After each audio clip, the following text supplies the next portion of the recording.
Hey y'all. So it is Saturday night at 8:47, and excuse me, I'm moving on my couch is leather, so it sounds like I'm passing gas or something, but I'm not. I'm propping my feet up. First of all, I recorded this twice yesterday, and I guess in the midst of me recording the first one, my thoughts and everything was just all over the place because I do want this to be a stream of consciousness voice note. It's nothing that is outlined because I prefer for this series on liberation through decolonization to be one of discussion and dialogue. I don't want it to just be me like teaching or educating, or I just don't want me to be the spotlight. I want to hear your thoughts just based off of what I present. And so, yeah, the first one that I recorded yesterday, it was a little bit all over the place. The second one, I did well on it, but I had my hand over the goddamn microphone of my phone. And so some of it was too muted, and I thought I could just interject like text on top of the places that were too muted, and it was just too much. So hence me sitting here now, and I'm glad. I'm sort of kind of glad that it didn't work out. Like the second one didn't work out because I had a chance to listen to a couple of lectures and gather my thoughts a little bit more. I do have some notes this time, and I won't go in any particular order again because this is just a stream of consciousness relating to why I wanted to kind of unearth this idea of or not just the idea, but the practice of decolonization. And in particular, how Memphis kind of nestles itself in hustle and grind and grit, even though it's kind of related to the Grizzlies. And even the movie Craig Brewer did, Hustle and Flow, Memphis still, before that, has had this hustle, work, go, produce, energy about it. And I'm going to share a little bit about that in a second. So let me first start by talking about decolonization in general, and why that is important to me, and why I have been intentional about engaging in decolonization. And this is just really surface level. This is a surface level sharing. It's not deep because it's just not deep. It goes deep for me in the midst of my practices and what I get out of it. But I'm just going to share some surface level things so that you all can kind of grasp on why I'm doing this and why I feel it's important for us as Black folk, especially, I'm not going to say especially Black women, like all Black folk need to engage or would benefit from engaging in the practice of decolonization. So before I get to decolonization, let me first talk about colonization briefly. Colonization is, and let me go to my notes for this part because I don't want to misspeak, and I hope I have not placed my hand on the goddamn microphone so far in this recording. So colonization is the act or process of settling among and establishing control over the indigenous people of an area. That's one definition. Another one is the action of appropriating a place or domain for one's own use. And so we're just going to take it back to the 1600s, the beginning of the slave trade, and the Europeans commissioning explorers and folk and whatnot to explore land in what is now the United States of America, and just explore land in general. But we're going to talk about what is now the USA because that's where we are. Europe commissioned people to come over, see what's over here, and people came over here are the colonials or colonizers, as they were known in Black Panthers. The colonial folk came over, hold on, let me make sure I got this right. Let me see if it's in this. If not, I'm just going to use another word. So let me just say the white folk. So the white folk came over to what is now the United States of America. Native Americans were already here. There were some, let me not go that far. Native Americans were here. Native Americans had their own system. They didn't have a government. They had a tribal, communal type of community, a type of understanding or an arrangement. In other words, they had an understanding that what they did on the land, what they produced on the land, how they worked on the land was for the betterment and for the betterment of everybody who is already on the land. There is no this is mine. There is no this belongs to me. There is no I'm selling this to make this. There was bartering and all of that, in short form, all of that was going on. So white folk came, saw what was going on over here. Native Americans was like, hey, welcome. We see y'all over here. Yes, we have beautiful things going on over here. Come, let us show you, let us teach you. And the white folk, took that and capitalized off of it, because the reason that they came in the first place was to expand. The reason the Europeans came in the first place was to expand their territory. And expansion meant money. Money meant power and control. Money meant a bigger military. And so a bigger military just meant more control over new lands and new people. And their whole ideology was, we have got to take control of everything so that we can have more. Okay, coming back to the United States. Native Americans have come to find out that the white folk was evil, that they really just came to pillage the land, kill the folks so they can take control of the land. That's exactly what they did. White folks saw that they could plant all of these things, the cash crops like tobacco, sugar, cotton, corn, any kind of cash crop to make money, right? To sell and to make money and to send it back overseas. And in the acquisition of these lands, or in the stealing of this land from the Native Americans, they came to find out that they needed labor in order to work the land, right? And so hence the Atlantic slave trade of the West African, not just West Africa. I looked at a map the other day and I saw that quite a few slave ships came or went to Madagascar, which is on the an eastern island of Africa. Anyway, so the transatlantic slave trade happened, and that is how the majority of us, all black folk. Anyway, let me not go there. That's how the majority of us came over to what is now the United States of America, the transatlantic slave trade. All right, now I'm going to fast forward past a little bit of history. I'm not going to go into the details and everything. I'm just going to land on Memphis right quick. And here is where I'm going to get back to. I should have started with a different. Anyway, let me go back to colonization, okay? The definition: the action or process of settling among and establishing control over the indigenous people of an area. The action of, and so colonization took place with the Native Americans. And so within colonization, not only was it an act of coming over to take over, but it also includes the ideologies, the principles, and let me just say the energy. I use that word a lot. The energy of Europeans was to take over control. To take over and to control money, power, resources, blah, blah, blah, blah, blah, all of that. That is the energy of the Europeans and their mindset and what they came over here to do. So because they brought that energy here with them, and they, after they killed, the Native Americans and pushed them out west, they created a government, right?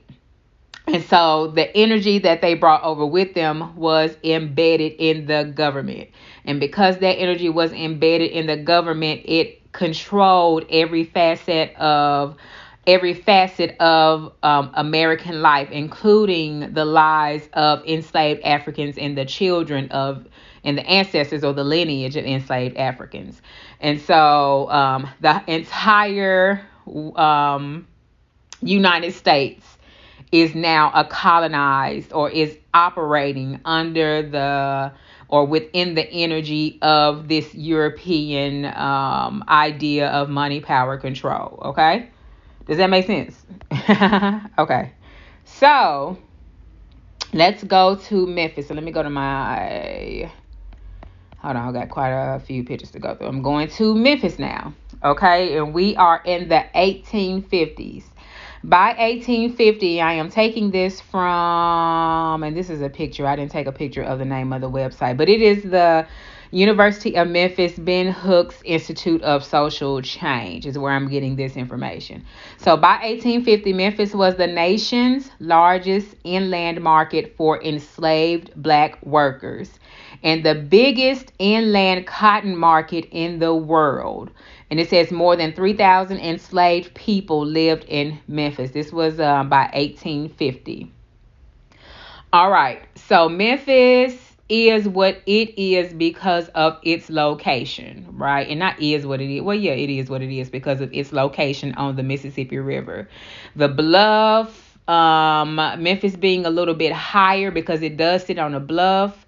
Flooding wasn't a big deal like it was in along different parts of the Mississippi River. And so, yeah, Memphis is what it is because of its location. Cotton was easy, or transport was easy to take place because of the location. And just, yeah, Memphis is what it is, and that's why. All right, let me go forward a little bit. So lots of enslaved African, and I am doing better to use that word enslaved Africans or use that term as opposed to the word slaves. Enslaved Africans were abounded here in Memphis, Tennessee. Why? And this is one reason in the South period, which is one reason why the South is heavily populated, has a heavy black population. All right, so going back to the website,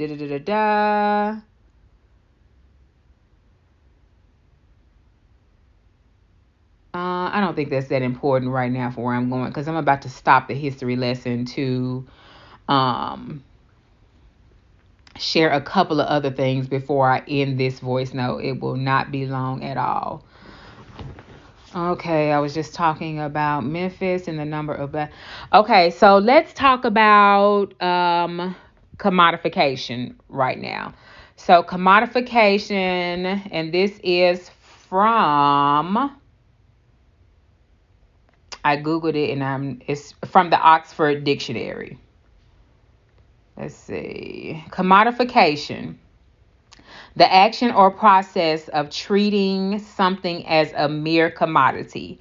And what is a commodity? A raw material or primary agricultural product that can be bought and sold, such as copper or coffee. And the second definition, it is a useful or valuable thing such as water. A useful or valuable thing such as water or time. So when I talk about the hustle, grind, grit energy of the city, the fast-paced energy of the city, and how it is related to the commodification of black bodies. I am speaking on how black bodies were treated during the time of the boom of the cotton industry. Right, when enslaved Africans, or let me just say our ancestors, that feels so much more personal. And I feel such a greater connection with that word as opposed to enslaved Africans. So our ancestors, the bodies of our ancestors were commodified. They had a price, right? And I'm going to go to... I'm actually doing good with this because sometimes I listen to videos that inspire me so much that I just listen to it and I forget to take note of what I hear, or I forget to make a mental note of the video and who the person was. But this particular video I listened to, I got screenshots from the transcript. Let's see. And it's something I just looked at. So if you ask me where I got it from, I could tell you, but I just don't have the screenshot right here. I just looked at it today. That's why I could tell you. But I'm just sharing some of what she shared in the video. All right. To share with you, the enslaved people our ancestors were valued before they were born. And by value, I don't mean like value in the sense of you are necessary. I mean value in the, or she means value in the sense of a price was placed on them before they were born. And it says after they died, they were thought about. Hold on. Our ancestors, she has enslaved people, but again, I'm using ancestors. Our ancestors were valued before they were born and after they died. They were thought of before they were even given a name, or their value and their price was thought of before they even were given a name. Let's see. Skipping past to some more of her commentary. Values were calculated based on the idea of bringing them in.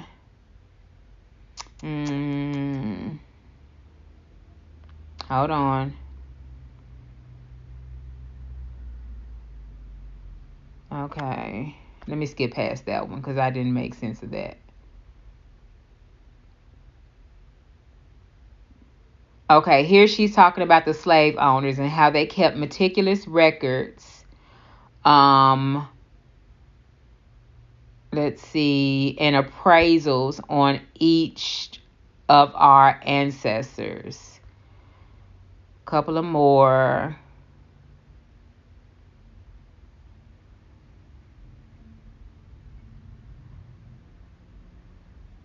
So work on the plantation was organized based on the amount of work that the slave owners could extract from our ancestors. Okay, one more.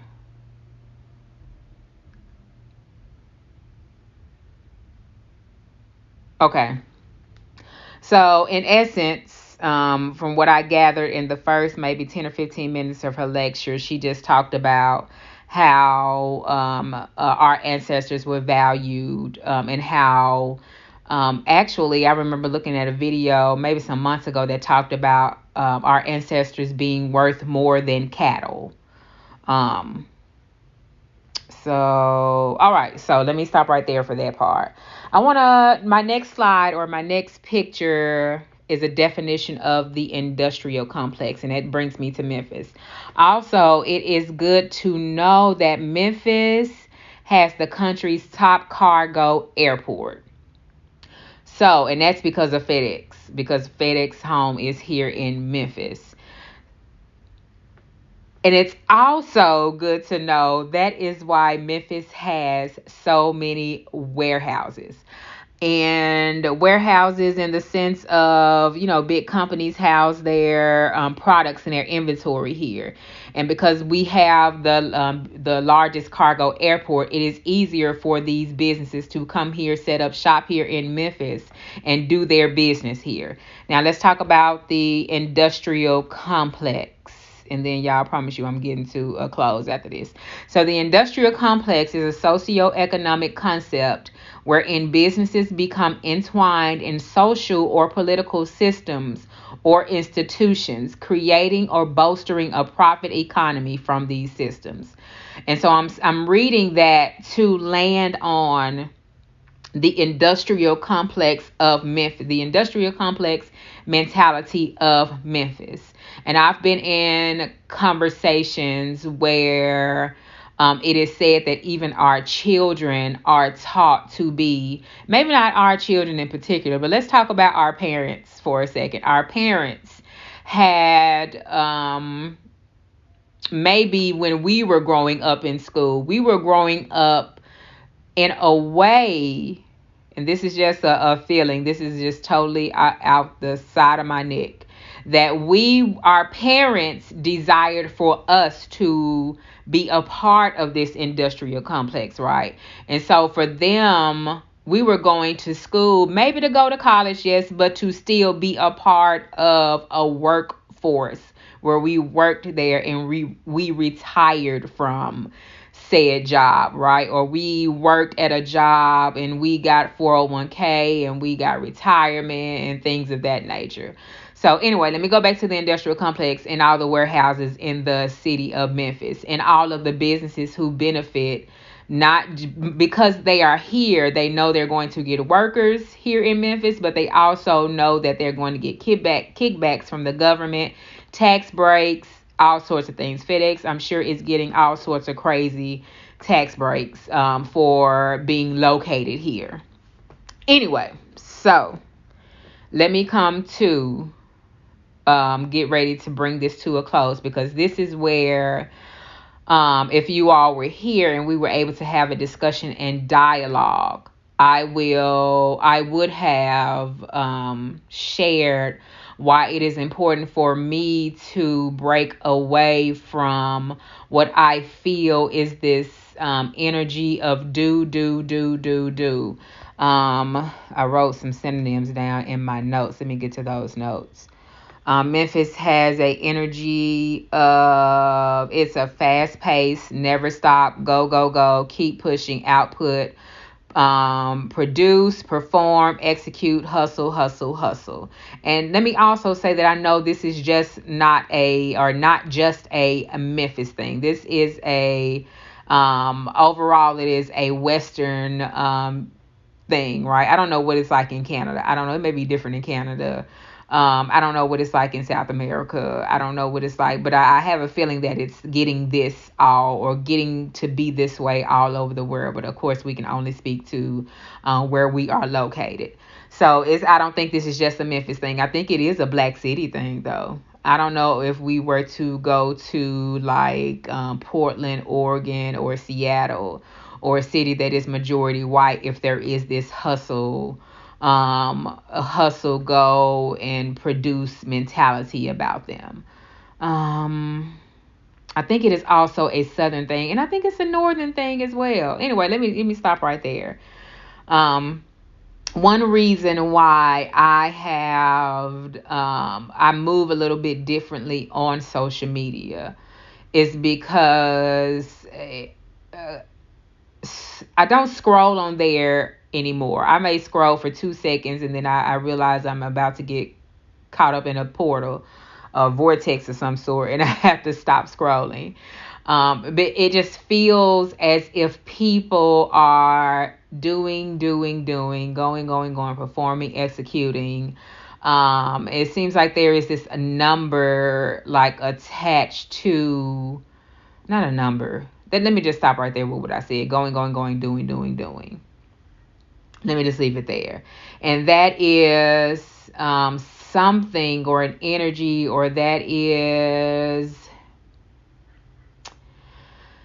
just something that I am wanting to get away from. I know I just do not desire to be doing without something greater or something.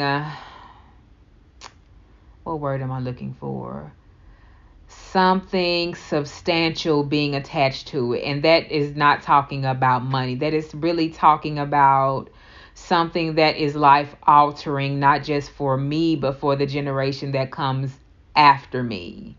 And so I just move a little bit differently on social media. I don't scroll as much because something about that energy of people doing and everybody accomplishing and it's beautiful. I'm sure it is in the moment, but it feels tiring and overwhelming, and I get anxious at the idea of going on social media.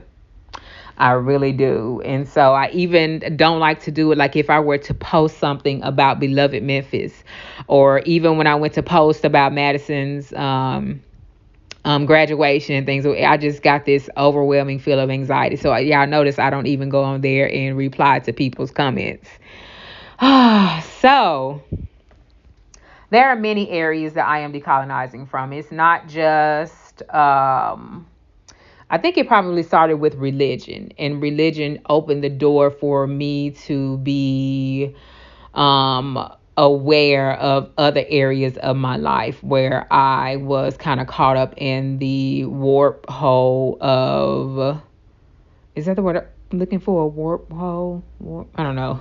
When I was caught up in the vortex, let me use that word again, of the way of the energy, the European ideology of money, power, and control. And even though that might not have been at the front of my mind with the things that I have been doing in the past, I can say that a lot of the ways that I was moving was, and I can envision something more than I can, better than um, I can envision something better than I can describe it, if that makes any sense. And so, what I can envision now is like this white hand, maybe in the sense of a puppet master, controlling like the strings of my body and of my life. And this is previously. And so, now that I am decolonizing, not just religion, I wrote a list of other areas of my life and other concepts that I am, or other ideas and areas where I am decolonizing. So not just religion, but money, food, time, creativity is a good one. But I'm finding that the more that I see where the energy of colonization has had a control over my life, the more that I cut those strings and or even just challenge them, then the freer that I feel. And the freer that I feel, the more creativity comes to me. And the creativity, I believe, is so necessary. I believe that we have everything we need in this moment to get where it is that we desire to be. And sometimes we just do not have the space to be creative enough to think of ways that we can get where we want to be without being in bondage, if that makes any sense. For instance, today, and I'll share this right now, there are two things that I feel are of paramount, that I feel are like essential to the progression of Black people, and that is community and that is nature. So when I get out in nature, it is amazing how afterwards I get this. If there is something that I've been stuck on, I get like, it's like my ancestors come and see me and say, Kim, this what's up. You went out in nature. I got something for you. I know you've been pondering this for a minute. Let me go on, loosen the ties and then let you see a little bit clearer, how you can work through this thing. So I went out walking with my cousin Tony today. We walked around the neighborhood for about 25-30 minutes. I came back. I cleaned my porch just a little bit, and I rarely clean my porch. Most of the times I may take a few things on and off of it. But today I just had this feeling when I got back from the walk. I had my sweatsuit on. I said, let me go ahead and do a little work outside. So I cleaned my porch a little bit. And I, from my Uncle Earl's house, I got this long brass bowl. And by long, I mean like 2.5 feet long. And I sat it by his door. I knew I was going to eventually probably take it to Amvets. It had some artificial flowers in it. And today, when we came back from the walk, I said, Kim, go ahead and take this and do something with this, because it's just been sitting right here by the door for the longest. And so I was going to throw it in the garbage, but as soon as I opened the top for the garbage to throw the artificial flowers away, I wasn't going to throw the pot away. But as soon as I opened the garbage to throw the artificial flowers in the garbage, something said, Kim, put some plants up in this joint. And so that's what I did. I brought it home after I cleaned the porch, and I had to do a little work because the artificial flowers were like in some styrofoam, and it was like some hot glue down there, and I had to do a whole bunch of work with a knife and some more stuff just to get the styrofoam out. But then I put some potting soil in it. I put some rocks in it, so whatever it is I decide to plant in there could have some irrigation going on. And came in the house. I put on some music, which was good. Listen to some Faith Evans. I'm a singer, so when I'm moving about the house, I got to have somebody singing up in that joint. So I had singing up in this joint. So I had Faith Evans blowing, and immediately I got an idea for something that beloved Memphis could do, and I had been kind of stuck on what we could do for the past week. Anyway, so saying that to say, nature for me has been like, it's been necessary for me to, it's been necessary to kind of foster and nurture my creativity. Anyway, that's one area where I am. Let me get back to the point of decolonizing. Creativity is just one area where I'm decolonizing. And I'm going to go ahead and end right there. Again, if you all were here, this would have been more of a discussion and a dialogue. And I still want to, I am at 29 minutes. I still want to open space for us to talk about this more, because I do want to leave you with a couple of questions. And next time we meet, maybe I'll do a live stream. I don't know.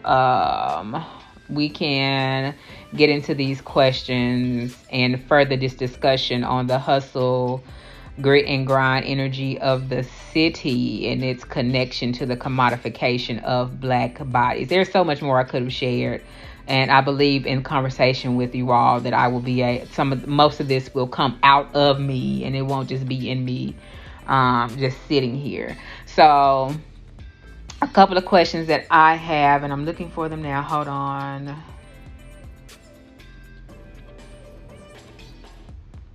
Wow.